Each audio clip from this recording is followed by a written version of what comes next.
I'm going to show a judo pin called Kesugatami. In judo, you only have 20 seconds once you hit the ground to get a pin or submission. If you get a pin, you have to hold it for another 20 seconds. This is a pin that somebody who's been training judo for 1 month can hold somebody down that's been training judo for 2 years and keep them from getting up. Also, if you catch somebody in jiu-jitsu with it, it's a tricky place to get out of. Somebody named Alexei Olenek, he tapped somebody out just a couple days ago in UFC just with this position as a submission. He pulls their head up and it's a chest compression, but it's also a really good place for you to punch people in the face. People are not getting out and you can beat them up easily from this place. So, if you lay down right here. So, my hand, let's get back this way a little bit. My hand is going around the head and connecting in my thigh, behind my knee. This foot goes up, this leg is flat. And if I put my head down too, to squeeze for control, but obviously from here, this is making a connection, my hand and my leg. So boom, boom, you've got that. If I lift my butt up, kind of like, be ready for a little pressure here, okay? Okay. Yeah, it sucks, doesn't it? Yeah. Now, how they submit is they will take this hand, a couple different grips, and pull up, and then lift the butt off the ground, and it sucks. Now, you don't want to be too far back. If you lean too far back when you're doing it, roll me over, you'll get reversed.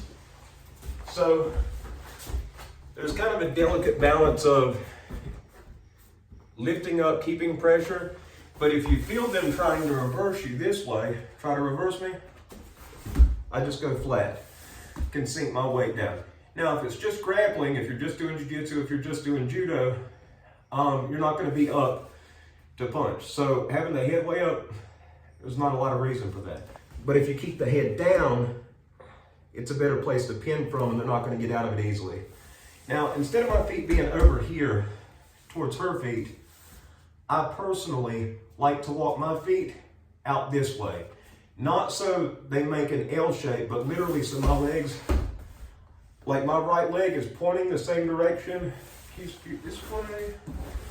Okay, so here's her head. My leg's almost it's pretty much pointing the same direction as her head. Now there, I feel like I have more control. And that's where I lift my butt up, sorry, but punch, punch, punch. And when you lift up, you're not leaning back. You're driving your shoulder blade into right here on the side of their ribs. So it's an excellent place to get. If you end up, you can go ahead and get up now. But if you end up in some sort of a situation, stand up real quick. A lot of times you see this. There's a judo throw that I grab here. Now I'm not going to throw you, but this foot comes in and I lift and I have my arm around the head, making a fist, lift up, and then I dump her down.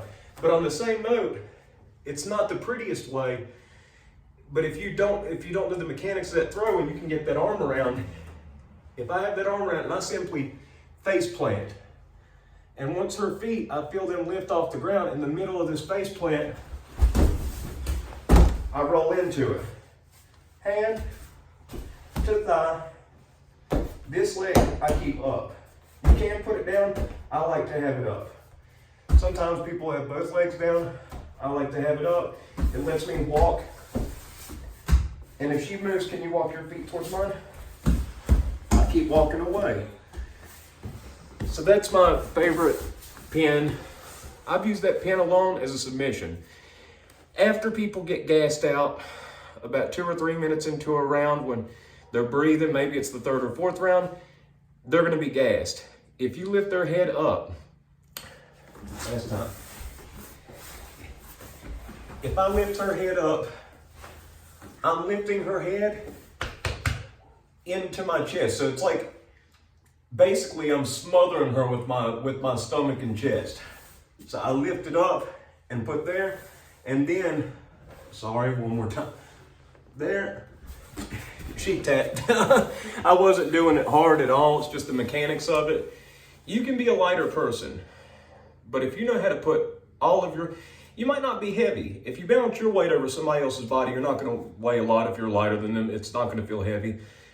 But if I can put all of my weight on one place on somebody's ribs, that's what's going to get the submission.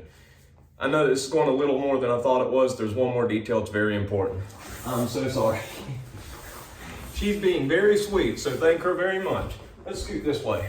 This is a way for the submission from this pin. Now, the trick with it is, no, right here, okay? The trick is, scoot this way. This foot's up, but this foot here, my pinky toes are going to pick up on the mat. My hand and leg are making a connection. I'm going to use this foot to lift her up, but it's going to drive my shoulder blade, the bottom of my shoulder blade, into her ribs. So I'm going to lift that foot up, and that's what's going to amplify the pressure. Like I said, don't lean too far back, but it drives the weight all into right here. And it feels like your soul is being taken from you. It sucks the wind right out of you. And that's how I get it as a submission. And you pull up on the head, so their shoulders are on the ground. This is going way more than I meant. There's one more important detail. It's very important though. This does not require anything painful. This whole pin is dependent on one thing, this arm. If she can get this shoulder back, pull that, turn into me. If she can get that shoulder back, I've lost the pin and she's got my back. That's no good. So the number one thing, go ahead and go flat. When I make this connection, I'm putting my thigh under her shoulder. If she gets that shoulder out, I'm screwed. I've lost it, probably gonna get my back taken. You cannot let this arm go. So when getting the pin, I pull really hard on this arm, because if she gets that shoulder, I've lost it. If I've got this shoulder, she's pinned. This whole pin comes down to this one shoulder. If you have the shoulder, you've got it. If they get the shoulder out, if they can touch the shoulder to the mat, it's screwed. You've messed up. But as long as this is here, look, I'm not even securing it. Can you get up? No. She's a lot smaller than me. I know she doesn't do judo or jiu-jitsu.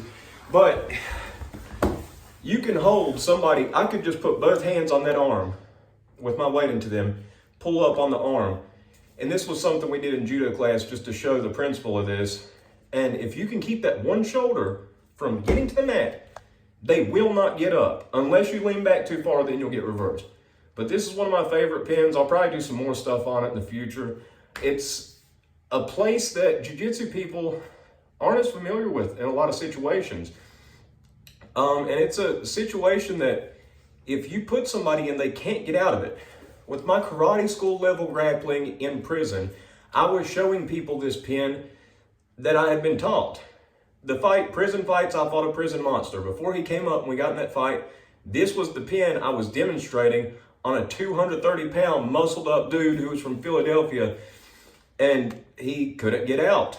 With only learning this and practicing it a handful of times, me weighing 50, 60 pounds less than him, I could hold him helplessly with very, very little understanding of how it actually worked. Now that I understand it, if I have anybody who's untrained in it, I mean, I've had people who are as high as 280 pounds in this, they can't get out if they're untrained. If they're trained, it's a different story. There's a skill and strength thing where they meet, but this is one that, you know, it's my favorite. And for a one-on-one situation, if you get somebody in that, you have a choice. If you like them, you can hold them there and let them try to kick, do everything they can do, and they're not going to get out. And like I said, if they walk their feet to keep walking your feet away, and you know, you can let them gas themselves out, and you can just breathe easily. They'll be, and then they'll just get tired and you can stop. If you don't like them, you have the hand and the thigh connecting. You can punch them in the face until they're unconscious. Depends on if you like them or not. But ultimately, you have the choice to do whatever you want to that person that you so choose. And that's pretty cool. That's another reason why I like it. Anyway, that's the first video introduction on Kesagatame. It went a little bit longer than I thought, but those were a whole lot of details that were very important to making or breaking it.